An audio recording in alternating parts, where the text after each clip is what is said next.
같이 보시는 말씀, 생소한 말씀인가요?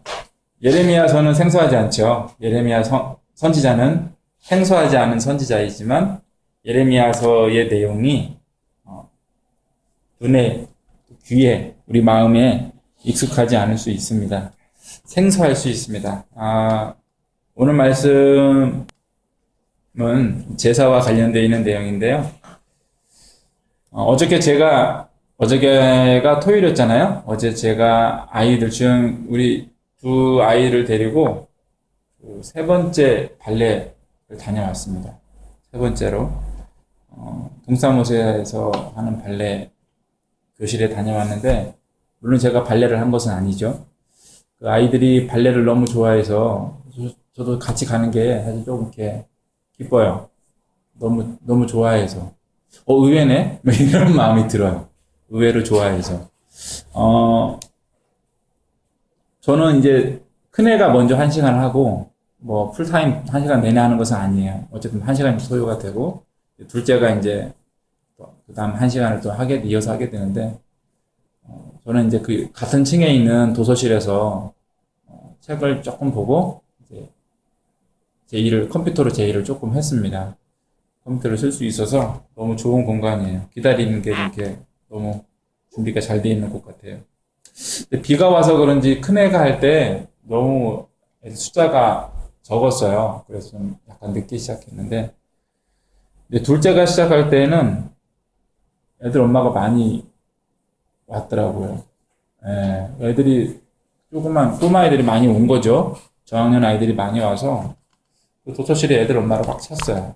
되게 좀 시끄러웠습니다.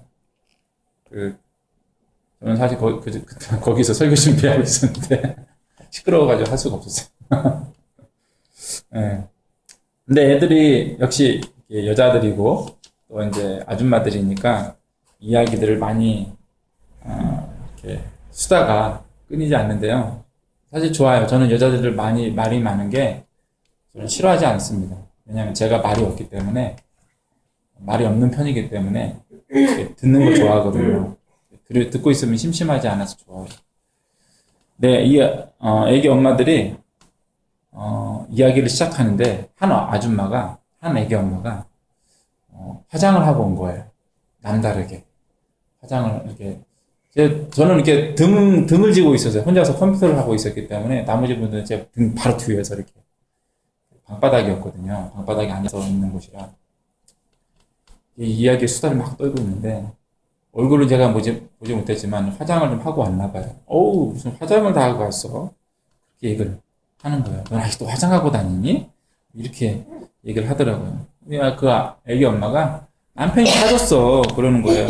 아이고, 좋겠다. 그래서 하고 왔구나. 남편이 사줬다고. 그렇게 얘기가 이렇게 쭉 나오는데, 한 애기 엄마가 그런 얘기를 하는 거예요. 야, 넌 아직도 사랑하니? 이런 얘기를 하는 거예요.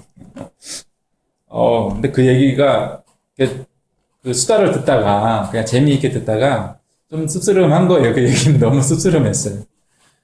잔잔한 연못에 돌이 하나 던져지는 것 마냥, 마음이 되게 씁쓸하더라고요. 넌 아직도 사랑하니? 전에, 이제 다른 데서 일할 때도 비슷한 얘기를 들은 적이 있습니다.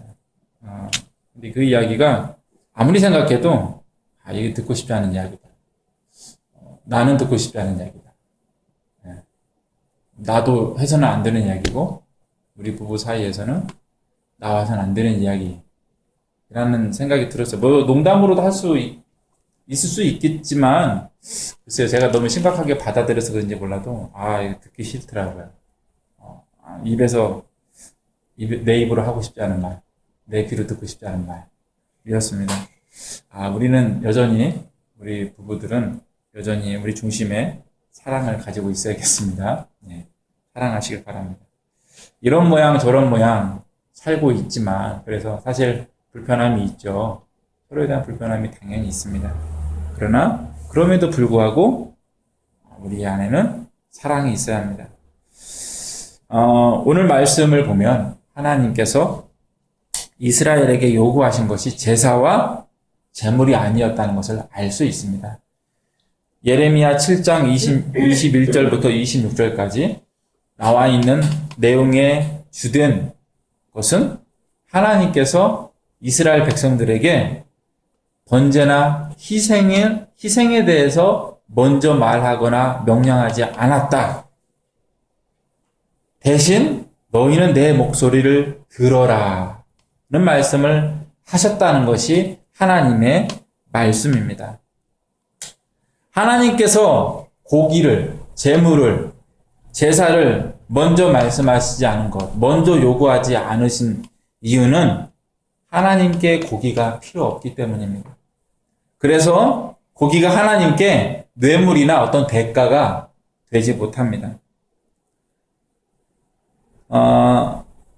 그래서 그러한 것으로는 하나님의 마음을 살 수가 없습니다. 하나님의 이쁨을 받을 수가 없어요. 하나님께 뇌물이나 대가가 되지 못합니다. 또한 그러한 제물로 사람의 행위와 마음 자세가 바뀌지 않습니다. 그 사람이 제물을 바쳤다고 해서 그 사람이 그 제물로 하나님께 제사를 드렸다고 해서 그 사람이 이후로 범죄하지 않습니까? 아닙니다. 여전히 범죄합니다. 그러한 제물로, 그러한 제사로 그 제물을 하나님께 드리는 사람의 마음이 그리고 그 행위가 바뀌지 않습니다. 지나간 한 번의 범죄를 어떻게 무마할 수는 있겠죠. 된다면. 하지만 앞으로 남은 수많은 범죄에 대해서 어떻게 해결할 수 있겠어요? 아마 그 사람의 범죄를, 죄를 어떻게 무마하기 위해서 지구상에 있는 수많은 양들이 희생되어야 될 것입니다. 사실 예수님께서 마음으로 지은 죄도 죄다라고 하셨기 때문에 많은 사람이 아니라 소수의 사람의 범죄를 없애는 데만으로도 지구상에 있는 동물들이 부족하지 않을까 하는 생각이 듭니다. 제물을 바치는 사람은 대가를 하나님께 치른다. 내 죄에 대한 대가를 치른다라고 생각하겠지만 하나님 입장에서는 아까운 동물 하나 죽었다. 아까운 양 한 마리 잡았다. 는 결과일 뿐일 수 있습니다. 그리고 양은 대신 죽은 적이 없습니다. 사람이 대신 죽였을 뿐이죠. 오직 예수께서만 대신 죽어주셨습니다. 죄의 대가를 치룰 사람은 또한 아무도 없습니다. 우리가 동물을 통해서 대가를 치른다고 생각하지만 사실 그렇지 못하거니와 죽음의 대가, 내 생명으로 나의 죄의 대가를 치를 수 있다고 생각하는 것조차 오산입니다. 사람은 죽음으로도 자신의 죄의 대가를 치를 수 없습니다. 범죄한 사람의 자신의 목숨을 죄의 대가로 지불하면 용서받아서 천국에 갈 수 있습니까? 자신의 죄의 대가를 자기가 지불하겠다고 자살을 한다면 그걸로 인해서 천국에 갈 수 있을까요? 하나님께서 너는 죄 없어라고 말씀하실까요? 만약 그렇다고 말한다면 속죄를 위해서 자살하면 된다라고 말하는 것이 됩니다. 만약에 그렇다면 가룟 유다도 예수 없이 속죄받은 사람이 되고 그 역시도 죄 없는 사람이 될 것입니다. 구원은 오직 예수님께로만 있습니다. 내 죽음으로도 나의 죄를 사할 수 없어요. 왜냐하면 내가 죽어서 서 있는 곳이 하나님 앞이요. 우리가 자살한다고 해서 죽는다고 해서 하나님 앞을 떠나는 것이 아니죠. 또 하나님께서는 내 죽음으로 나의 죄의 대가를 만족하지 않으세요. 만족하지 못하십니다. 더욱이 하나님은 우리가 죽는 것을 원하지 않으십니다. 오직 구원은 예수께만 있고 하나님께서는 우리의 우리에게 죄를 대속하는 방법으로 예수 그리스도만 주셨습니다. 하나님은 죄의 대가를 요구하지 않으십니다. 왜냐하면 그것은 죽음으로도 감당할 수 없기 때문입니다. 때문에 죄의 대가를 요구하는 것은 하나님이 아니라 죄와 마귀입니다. 마귀와 죄만이 하나님께 우리를 고발합니다. 오늘 말씀을 보면 하나님이 먼저 이스라엘 백성에게 요구하신 것은 내 목소리를 들으라 였음을 알 수 있습니다. 이것은 범죄하지 않는 방법이 아니라 복을 받는 방법이요. 하나님께서 요구하신 것이 범죄의 대가가 아니라 하나님의 복을 받는 사람들이 되는 것이라고 오늘 말씀에 기록되어 있습니다. 그리고 출애굽기 12장부터 13장에 유월절과 무교절을 지키라고 하신 것은 양을 바치라, 양을 잡으라고 하신 것은 죄를 대속하기 위한 것이 아니라 이스라엘을 구원하신 하나님을 기념하기 위해서, 기억하기 위해서 하나님의 구원을 기억하라고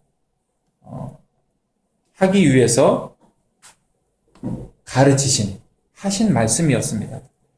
하나님이 이스라엘에게 제물을 바치는 것을 말씀하신 것은 출애굽한 이후에 시내산에 도착한 때였습니다.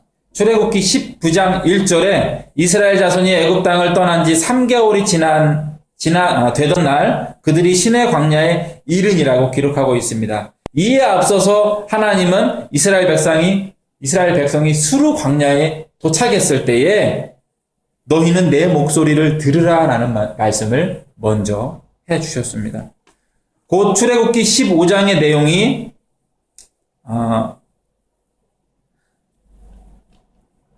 무슨 내용이냐면 이 15장 말씀을 보면 이스라엘이 홍해를 건넌 직후의 내용입니다. 15장 1절에 무슨 내용이 시작되고 있냐면 이스라엘 백성이 하나님을 찬양하는 내용이 나와요. 홍해에서 구원을 받았기 때문에 이집트 백성으로부터 구원을 받은 이스라엘 사람들이 하나님을 찬양하는 미리암이 춤을 추면서 하나님을 찬양하는 이야기가 나옵니다.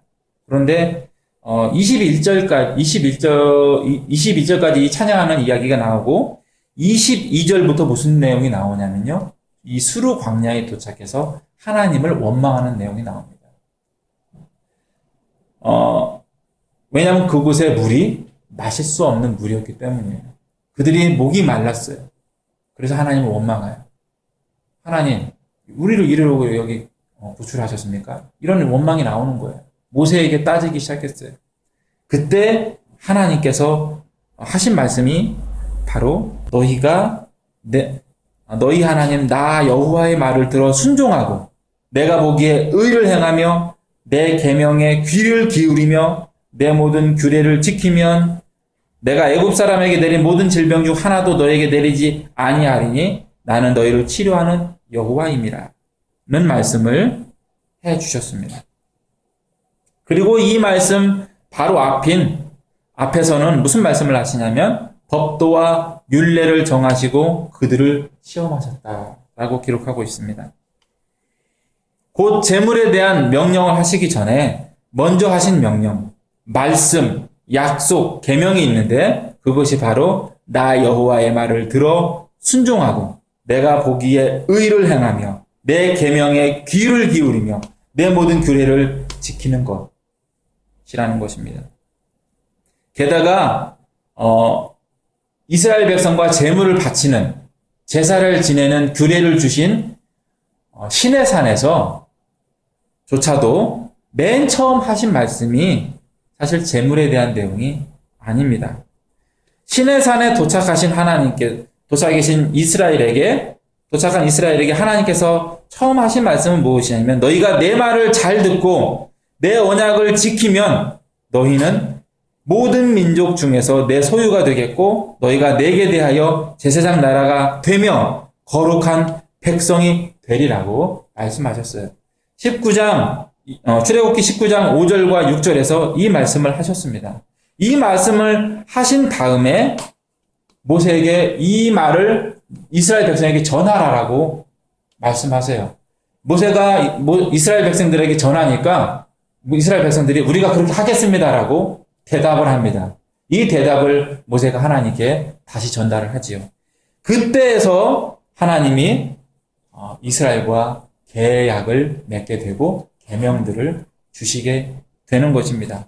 율법보다 먼저 있는 계약이 여호와의 말씀을 따르라와 하나님의 말씀을 따르겠습니다라고 하는 약속이었어요. 이스라엘이 따르겠다고 답했기 때문에 그들에게 율법을 주신 것입니다. 그런데 율법보다 앞선 계약에 그것보다도 앞선 것이 있죠. 그게 뭡니까? 출애굽입니다. 구원이에요. 우리는 출애굽기를 통해서 하나님께서 먼저 구원하셨고 출애굽 시키시고 홍해를 건너시는 역사, 구원을 먼저 하셨고 그 후에 내 백성이 되겠느냐고 물으시고 그 후에 제물을 드리는 명령들을, 계명들을 주셨음을 반드시 기억해야 합니다. 이 순서가 예수 그리스도 안에서, 예수 그리스도 때에도 똑같이 일어나기 때문입니다. 구원에 조건이 있는 것이 아니라 구원에 조건이 있어서 사람이 그 조건을 만족시키고 이행해서 구원을 받는 것이 아니라 사람이 구원받을 능력이 있어서 구원을 받는 것이 아니라 먼저 구원하시고 그 이후에 하나님의 사람으로서 사는 조건과 방법들을 알려주신 것입니다. 때문에 우리가 전하는 복음은 복음이지 구원의 조건문이 아닙니다. 구원의 조건문은 구약시대에 이스라엘에서 종살이를 하던 이스라엘에게도 주어지지 않았던 것이에요. 이스라엘의 출애굽이 아브라함을 기억하신 행위와 아브라함에게 약속한 것을 지킨 행위라고 생각하면서 조건이 있다라고 생각할 수도 있지만 사실 그것은 조건이 아닙니다. 이것은 하나님께서 시작하신 약속이고 그 누구도 얘기하지 않았을 때 하나님께서 혼자서 하신 약속이에요. 아브라함에게 그리고 이삭과 야곱과 요셉에게 그냥 하나님 혼자서 약속해 주신 거예요. 그들이 아브라함부터 요셉까지 우리 자손들을 구해 주셔야 됩니다. 내가 하나님 말씀을 따를 테니까. 이런 이야기를 한 적이 단 한 번도 없어요. 그냥 하나님께서 먼저 약속해 주셨고 그 약속대로 오신 것이에요. 그 약속대로 구원해 주셨어요. 이스라엘의 구원에 조건이 없었고 우리의 구원에도 조건이 없습니다. 처음부터 하나님의 사랑은 똑같았고 처음부터 하나님의 구원은 똑같습니다. 구원이 먼저요. 그 다음에는 우리에게 어떻게 살 것인지를 가르쳐 주신 내용들이 있을 뿐입니다.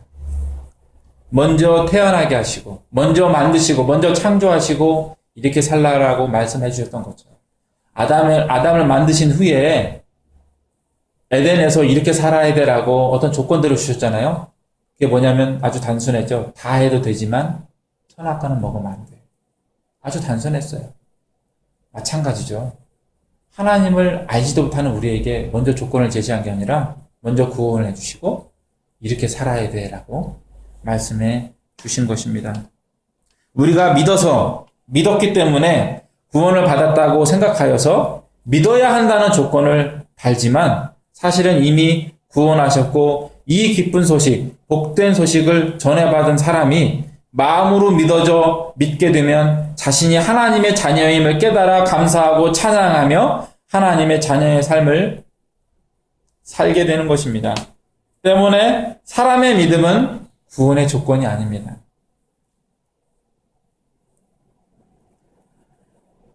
구원의 공로가 그래서 되지 못합니다.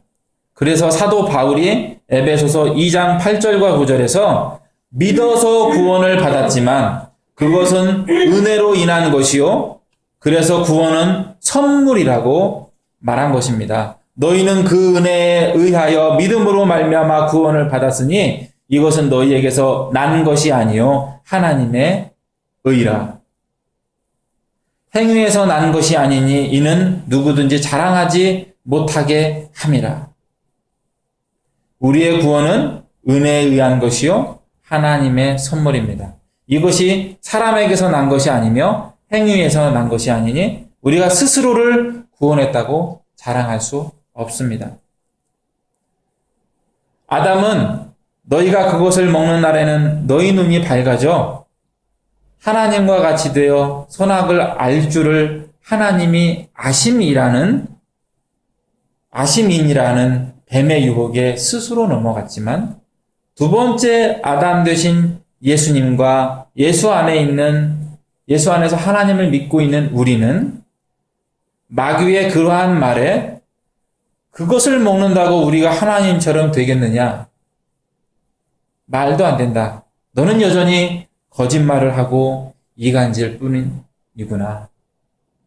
나쁜 짓은 너 혼자 다 하고 있구나. 저리 가라. 라고 대답하는 사람들입니다. 우리의 믿음은 하나님에 대한 신뢰와 지식입니다. 그렇다면 하나님은 왜 내 목소리를 들으라고 먼저 말씀하셨습니까? 오늘 본문 말씀대로 이스라엘과 백성의 관계를 맺기 위해서입니다. 그렇게 하나님의 사람으로 살고 그래서 하나님 안에서만 얻을 수 있는 복을 받게 하기 위해서였습니다. 생명의 복, 평안의 복, 자유의 복, 기쁨의 복, 사랑의 복, 하나님께서 주시는 복을 누리게 하기 위해서였습니다. 하나님이 먼저 내 목소리를 들으라고 말씀하신 것은 마치 사랑하는 여인을 위험에서, 죽음에서 구해준 남자가 그 여인에게 조심스럽게 사실은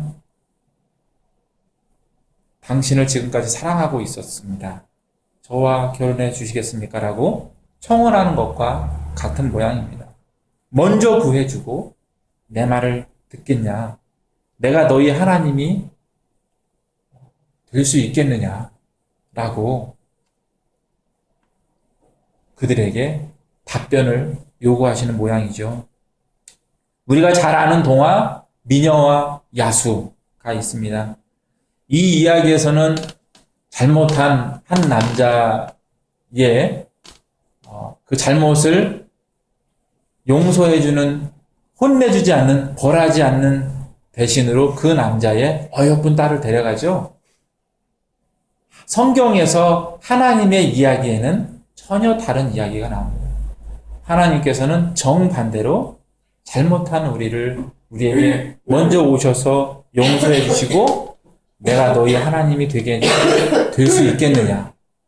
내가 너의 하나님이 내가 이 정도 되는 신인데 내가 출애굽을 시키고 애굽의 바로 왕을 무릎 꿇이고 애굽에 있는 모든 신을 물리치고 너희를 구원해낼 수 있는 신이요.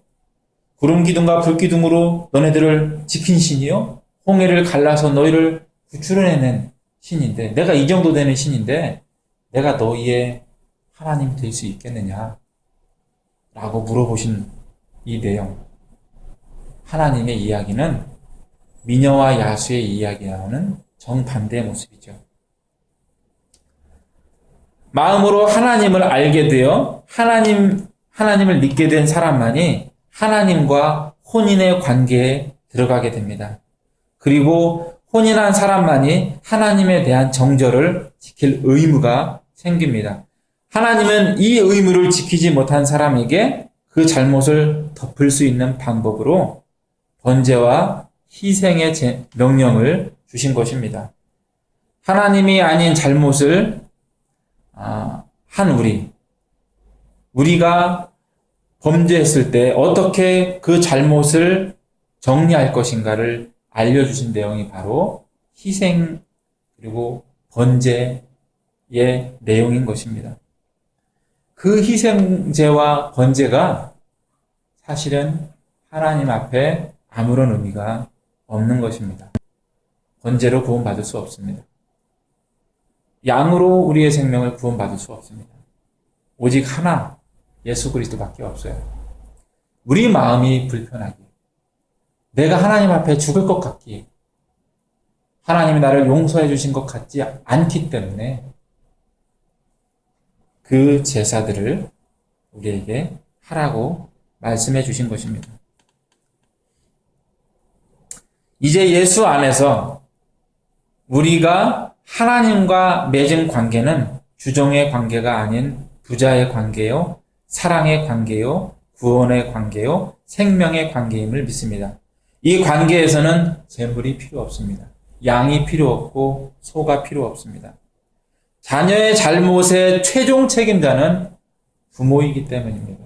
하나님께서 우리의 죄의 최종 책임을 지십니다. 하나님은 이 관계를 통해 스스로를 희생하시고 사랑을 부어주시는 분이심을, 부모 되심을 우리에게 알려주셨습니다. 이스라엘에게 너희는 내 목소리를 들으라 말씀하신 하나님께서 예수님의 변화산 사건 때에는 이는 내 사랑하는 아들이요 내 기뻐하는 자니 너희는 그의 말을 들으라고 말씀하셨습니다. 내 말을 들으라고 하신 하나님께서 그의 말을 들으라, 내 사랑하는 자녀 아들의 말을 들으라고 말씀해 주셨습니다. 예수님은 번제나 희생제에 대한 말씀은 전혀 하지 않으시고 내 계명은 오직 하나, 내가 너희를 사랑한 것 같이 너희도 서로 사랑하라 하는 이것이니라 고만 말씀하셨습니다. 이제 우리가 해야 할 것이, 우리가 해야 할 일이 무엇입니까? 우리가 서로 사랑해야겠습니다. 같이 기도하겠습니다.